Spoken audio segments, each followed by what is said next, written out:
Wow. Hey, my Legion, how you doing today? I'm here today to review a show called One in a Million. Now, I got on this kick because, sadly, Daniel Harris. The one girl played Dee from What's Happening passed away. And I mentioned the show was inspired. I didn't find out this till years later. I think I watched it when my dad was still alive. And in like the late 2000s, 2010, 11. They had a show at like 2 in the morning called Cooley High. So, okay, crap, I want to see it. And it was the inspiration for What's Happening. It was a pretty good movie, but it's more drama than comedy, just like um, that Martin Scorsese movie. Alice Doesn't Live Here Anymore, that inspired this TV show Alice, with more drama and not as much comedy. You know, it still had, well, I mean, it still had a couple. There was a scene with like, oh, Margaret Harvey Keitel. Boy, that was a very powerful scene. I mean, there was scenes in Mel's Diner. That was like a smaller part of the movie. But great Vic Tayback was in there, along with Flo. Polly Holiday was in it. Um. Anyways, they did a spinoff of the show called One in a Million. Because I always liked that waitress Shirley, who had like a very smart aleck attitude, right? Just like Dee was a smart aleck sister on the show. And he was like self-deprecating humor and insults and stuff. And the thing is with the show, I think What's Happening was on at 8:30, and One in a Million was on at 9 o'clock. And my parents wouldn't let me stay up to watch it. I had to go to bed at 9 o'clock. I was so mad. I watched this show, and that was the dumbest show I ever seen. I think he only watched. He didn't really like What's Happening, anyways. He just watched it because we watched it. Um, and basically, it was kind of like a take on Trading Place before Trading Place ever became about. This was 1980. Trading Place was like 82, I believe, with Eddie Murphy, like something becoming rich and stuff, and like just like stuff with stock trading and they had. I mean, it was and Dan Aykroyd and it was a really good movie, right? It's somewhat like that. Anyways, Shirley was that's her character's name. She was a waitress, and then I think she worked at a restaurant too. She came to a restaurant, but she was a cab driver in the show. And there was this one fare that she always took. This one really rich guy, Grayson or something like that, and then she'd wait for him, and then and then she'd be doing a paper, and she gave him his paper, and she straightened out his tie. She said, "Hey, how we doing? I was talking about you doing good, not so good in sports." And she said, "Yeah, lost again. Yeah, you owe me $5." And said, $5 a good bet. I said, "Yeah, I guess." But I mean, I'll tell you what, you want to wait till tonight? I'll make another bet, double nothing. She's like, let it ride like that. And then, she took her place and she came back to the restaurant, right? And the one guy who worked at the restaurant was that guy from McHale Daily, who I thought was really funny. The guy, had a big nose. He was really funny on the show. And he's funny on this show, too. Um, And I guess whenever he went inside, he tapped on the radio. Then the radio said that Grayson, the guy, passed away from a heart attack. But he told her he wasn't feeling that good because he drank too much wine. He had a really upset stomach, and she got him like stopped at this place and bought him a club soda, or he bought her one. I don't know, for to calm his stomach down. She had like a giant chili dog, right? And so he passed away. And said, "Oh man, that's terrible." And she was really upset too. And they called her up and they said, you know, they had the people that the office that they were at. This one like really rich guy.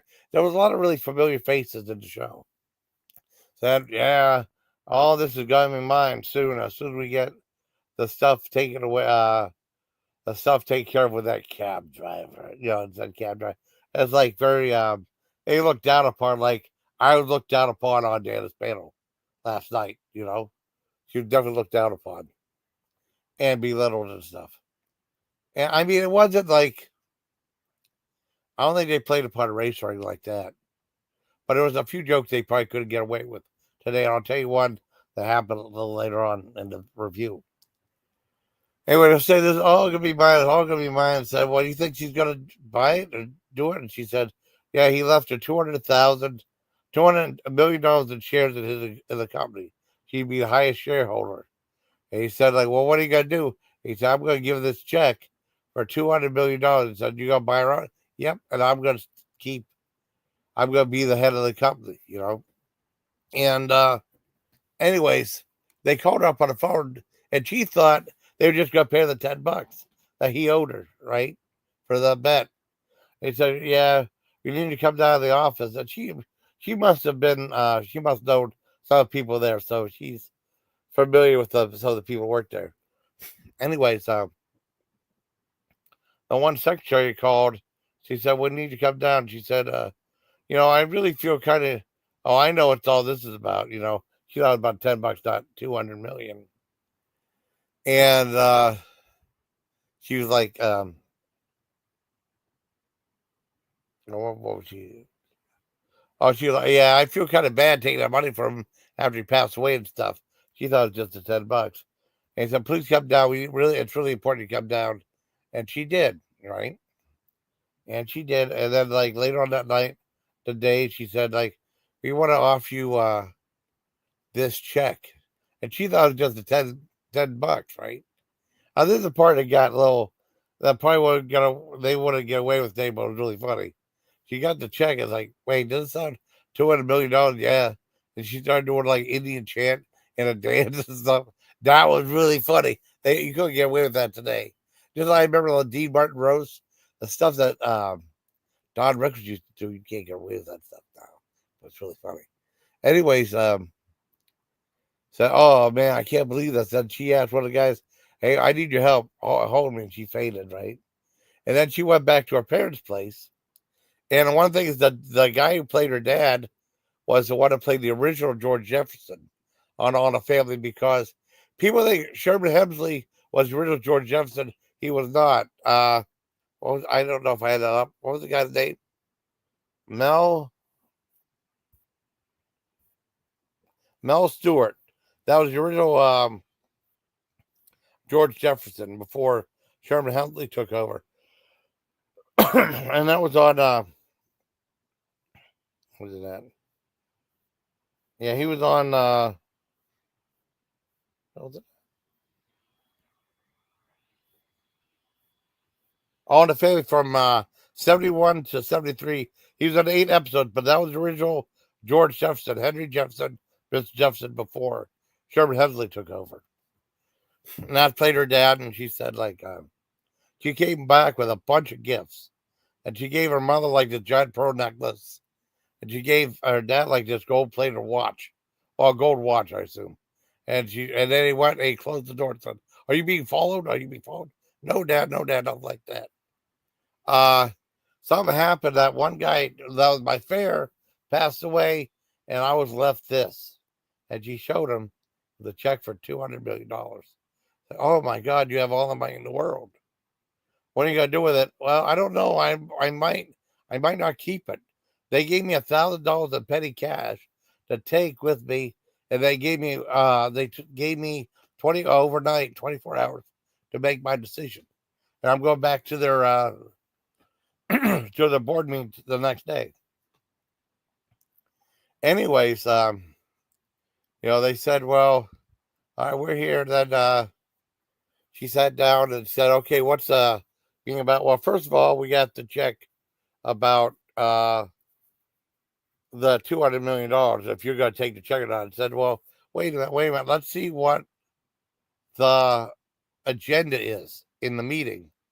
And they said that they're going to talk about solar energy and whether to put up solar energy panels and stuff. And they turned it down. And she said, whoa, wait. That's a great idea. And the chairman of the board passed away and said, you guys were all against them. Similar to me, right? You guys were all against them. And this is what he wanted. He said there has to be a way to harness what the heat that's up there and bring it down here to the little folks, and help them save money, you know, and help give back because they don't want to give back; they just want to make money. And then she said, "You know what? I'm going to keep the 200 shares. I'm going to be chairman of this place and run this place." And she said, "You got like so much money. Here, I'll give you some money." She took the check, said, "Here's a little bit for you." Ripped out, "Here's a little bit for you." From a few, yeah, that's what it was, right? And he said, and the guy was the bald guy was really obnoxious, right? And she said, "Get out of the chair, bald. That's where I sit now." And she took over and he left. I don't know if he's going to be a member of the show from there on because he was a very familiar actor. I didn't know who he was. That one heavy guy was the one that played Jerry Falwell in People vs. Larry Flint. If I'm not mistaken, I could be wrong. Let me look. At. Let's see. 1 in a million. Okay, 1 in a million. Let me see if that was the guy from that show.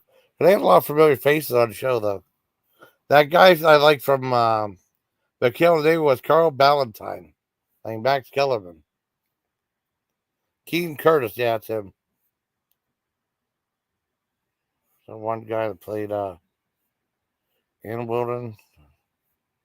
Oh, Richard Paul. Okay, I wonder if he's the one that played. He was in. Yep, he did the People versus Larry Flint. Yep, as Jerry Falwell. That's what I thought. But there was some real familiar faces on that show. I mean, that guy 7.3. That's a good movie. I thought it was a very entertaining show. I really liked it. Like I said, the pacing was off, kind of, because they had like the right. I mean, like the beginning and end credits were too long, showing like just cars driving around, cab driving around. I thought they were going to have that show one of the song "One in a Million" that day. Guy saying because they had it on a commercial, but it was not on the beginning or end credits. And then it was like there's lots of the beginning show. The pacing was all off.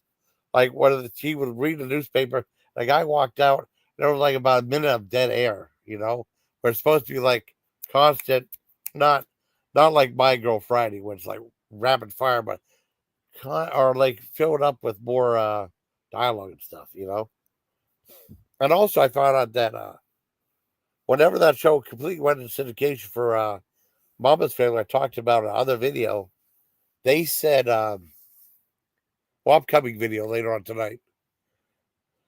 They said that the NBC episodes of Mama's Family before it went into syndication were edited for 24 minutes down to 21 minutes. And they didn't have the introduction anymore. The show was out. The introduction was out of the show. Well, that's how it was, though. I think whenever they did, they had like bigger stars. They had like Jerry Reed on there, and they had like Carol Burnett, Harvey Korman, Tim Conway, Rue Callahan, and Betty White on the show. And it would look like a little bigger budgeted show. And then whenever they left, whenever the show got, I guess, axed by NBC, it became a syndicate show and with a little more low budget. And the way it ended was really messed up, but funny, but messed up. But it seemed like that's the only way it could have ended. I'll never forget it. I used to watch reruns of that on TNT. Same thing with Alice, because there was episodes of Alice I missed. I watched that. I watched Mama's on TNT in the morning and stuff. A long time ago. But I remember watching it. It was on in Fort Bragg. I missed it at work. I remember watching it in Fort Detrick, Maryland. It was still freely syndicated because it was on from like 83 to 1990.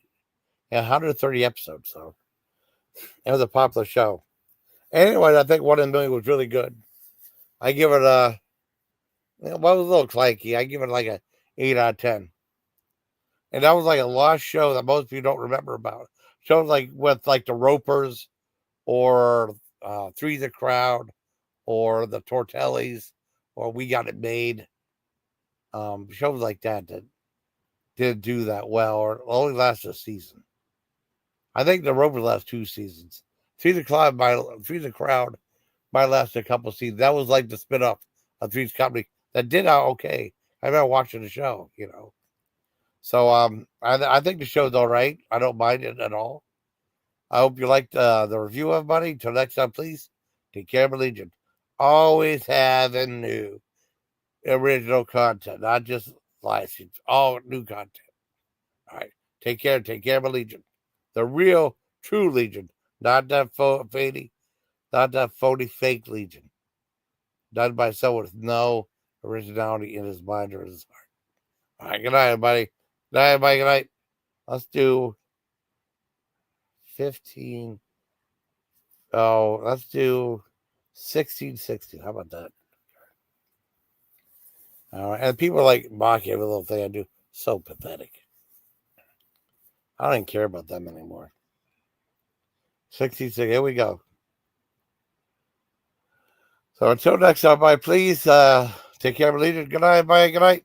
Good night.